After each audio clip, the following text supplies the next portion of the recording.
Okay, so this is the HumaStar 200. This is the analyzing unit, and this is the operating system, which is basically a computer with the software on it. To turn the machine on, you put on the fridge first, and then you put on the machine switch, which is at the second side. Then you can put on your computer. Okay, so while the computer is loading, I'll show you the parts and functions of the machine. As I said, this is the analyzing unit, this is the reagent carousel, and this is the reaction carousel. We have where you can see the cuvette, and then we also have the wash station. This is the dispenser assembly, which picks up reagents at the same time, be able to pick up samples and then transfer them into the cuvette for measurement. This is a barcode reader, which helps you to, when you are installing your reagent or anything that you want to read with a barcode. So basically, this is the machine, and these are the fluidics that allows fluid to come in and come out. These are the tubes, and these are basically a sensor. So let me show you the fluids that come inside. So we have three main types of containers here. The first one is waste solution, so this is just for waste. Then we have two wash solutions. We have the bigger one, which is a wash solution. To prepare this, you need 50 microliters of wash additive and then 1 liter of distilled water. And then we also have a special wash, which you take 30 ml of the special wash solution, I'll show it to you, and you add 970 ml of distilled water. Okay, so that's about that. And I'm gonna fix it back.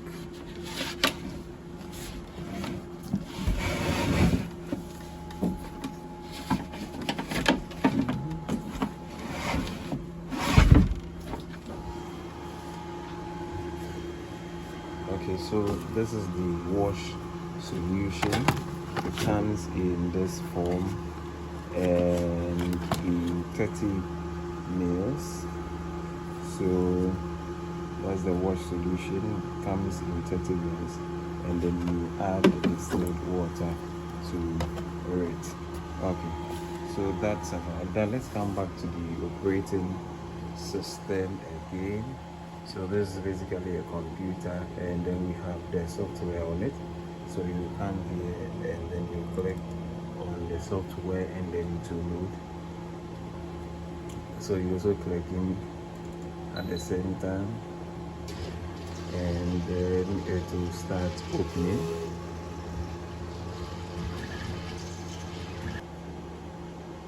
Okay, so it's loaded. I'll put in my logins, and then we can move from here.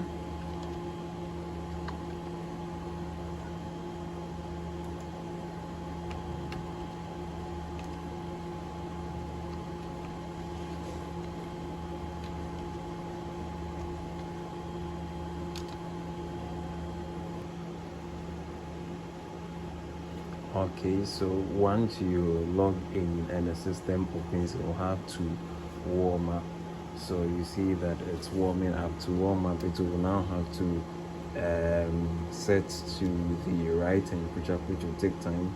So you have to wait to make sure that that happens. So whilst that is happening, let's go through the various interfaces. So the first aspect that you see is the reagent side. Then we have the monitor, the samples, the work list, and then the method. So basically you'll be switching between these two panels. So the reagent side, the monitor side, which is this, the sample side, which looks like this, the work list side, which looks like this, the method side, which also looks like this. So let's come back to the reagent side. At the reagent side, you see your reagents, all the reagents that we use or you have installed on it. So reagent 1 is total protein, reagent 2 is albumin, and so on and so forth. So just as they have been arranged here, it's the same on the carousel. So total protein is reagent 1, as you can see, 2, and in that order. Then some of the reagents have 2, some have 2. So this is the reagent 1 and then the reagent 2 in that order. So you arrange them as it's supposed to be. Then position 30 has the distilled water that you install there. Okay, so that's about that.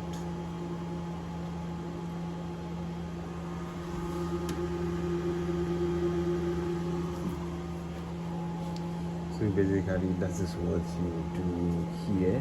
You see your reagents.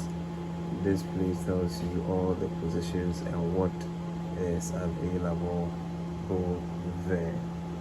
Okay, so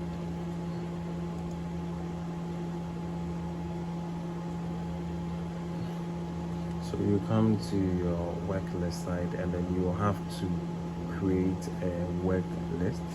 To do that, these are all previous work lists that we have created, so you have to create your own. To create your own, you click on this icon and then you put the date that you, so today, so you create a work list for today, and then the first thing that you want to do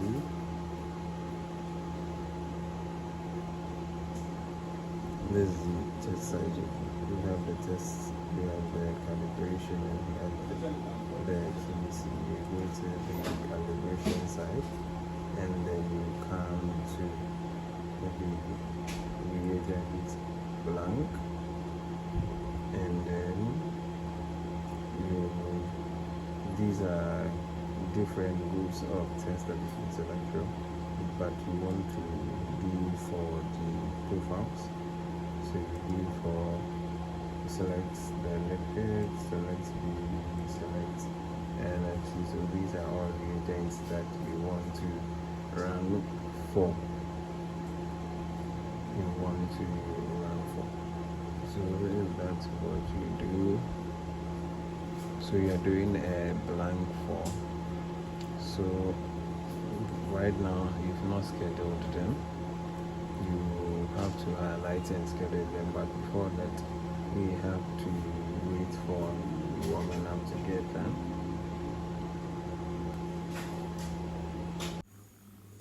So once we have selected the chemistries that we want to blank at the work list side, we'll now have to schedule them.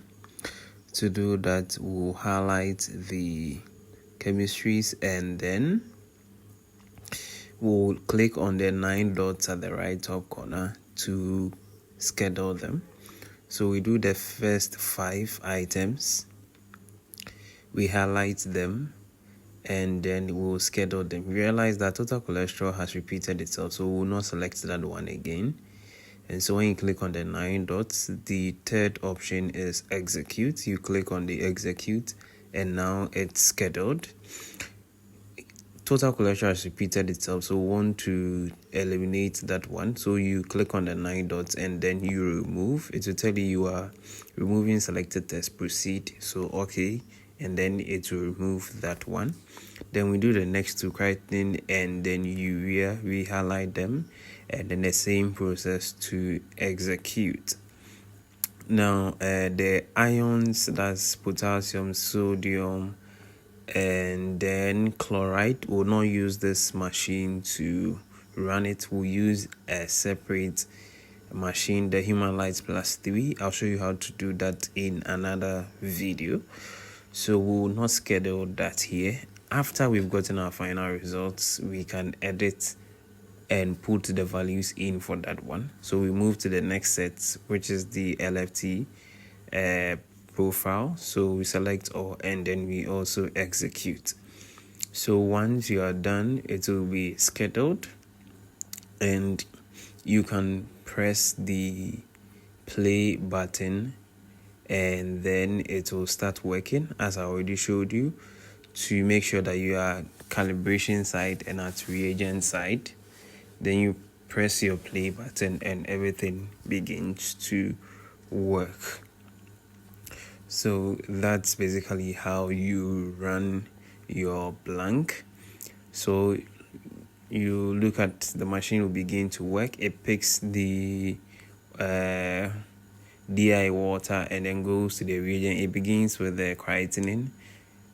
It does the creatinine and then I think it will go to the urea. After it pipettes to the cuvette, it goes to the wash well to wash, and then it will go back to the next reagent. So the blanking side is very important because the reagent undergoes slight changes as time goes on, and so it's important that the machine measures the current OD of the reagent before samples are run. So after doing creatinine, it goes to the LFT reagent. It begins with the total protein. It pipettes some into a cuvette, and then it goes to the wash well to wash the probe again and goes back to another reagent. So it continues in this manner until it does for all the reagents on the reagent carousel that we have selected to run. Now this machine is very good. It uses very little amount of fluid to run. This machine does a lot of washing, or generally chemistry machines does a lot of washing, but for this machine, even though it equally does multiple washes, it still manages to use little amount of fluid as much as possible. So it's a very good machine that I recommend. So as that is going on, you can see the progress of the blanking. When we are done, everything will show completed for all the reagents that we have run the blank for, and we are ready to run a sample. So to run a sample, you have to first make sure that you are the sample side. So we click on the sample side. This is where we program our patient information. That's the first thing that you want to do when you want to run a sample. So with that, you go to sample and then you click on the plus button to add one more position. Then you click on that position and then you can edit and put the patient information for that particular position. So when we had position 6, we go to the reference side and add the reference number. It could be any number, your lab number or whatever. And then the position, we can even edit the position as you desire. We decide to change to position 5. You select the department, the gender, and then you put in the patient's name. The next example, we are using a hypothetical name, let's say Adam Eve, so we put it there and then we click on new patient. As you put the names, the ones that you've already used before will appear to make it easy for you to select them. But since the hypothetical name, it's a new patient, and so we click on new patient and new patient again. So we have programmed the patient information to position 5. You can edit this information as much as possible. Then you click on apply for it to take effect, so we can see that it's there. Now that you're done, you make sure that you put your sample exactly at that particular position. So position 5, I'm placing it there. So it's in position 5, as you can see. Let me take the camera closer so that you can see. Yeah, exactly at position 5. So we are ready to run. To do that, we have to go to our work list once again and then look for the patient information. We go down because we have previous one, so we look at that position 5, reference number 1, 2, 3. So we make sure that it's highlighted, and then now we go and select the test that we want to run. We have the profiles like lipids, LFT, and so on and so forth. We are just doing lipids in this example. So once you click on it, it will come at the work list side. We also have individual tests that you want to run at the method groups. So you select any individual test that you want to run to add to what you have. In this example, we don't want to add that. We are only doing lipids in this example. So now that they have listed the items there, we highlight all, and then once again we go click on the 9 dots and then we click on execute to schedule the test. So once scheduled, it will begin to run, and as you can see, it begins to pipette the reagent into the cuvette. It takes the sample and puts them into the cuvettes, and the process goes on until you have everything running. When everything is done, it will show as complete. To view your results, you can shift the slider towards the right, and then you see that your values are showing there. So you can see the results showing there. You can even click on it to edit it as you desire. Now, if you want to export this results, you have to go back to the sample side and then look for the patient information. That's it. You can click on the complete button, and then you see all the results here. In here, it has repeated the coronary risks, so we want to take them out. You highlight them and then you remove them. Good. So after this, you can click on the printer button, then the export button below it. Then it will show in this form in PDF. Then you can click on the save button to save as PDF. So you put the patient's information again, and then you click on save, and then you save. So kudos. That's how you run a sample using the HumaStar 200. In the next video, we'll show you calibration and control.